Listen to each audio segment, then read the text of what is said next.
तो ये मतला जा रहा है। जब मतला पूरा होगा तो मैं चाहता हूं कि मजमे के बीच से कोई दीवाना नारा लगाकर इस महफिल की रौनक को बढ़ाएगा।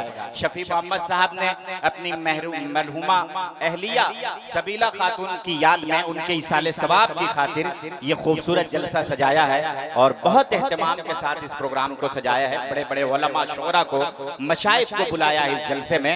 मैं मतला हाजिर कर रहा हूं, जरा एक बार पेशगी कह दीजिए सुभान अल्लाह। हाजिर कर रहा हूं। उर्स शाह करबल फातिमा के लालों का सब्र तो जरा देखो, सब्र तो जरा देखो। 3 दिन से भूखे हैं, पानी है न दाना है, पानी है न दाना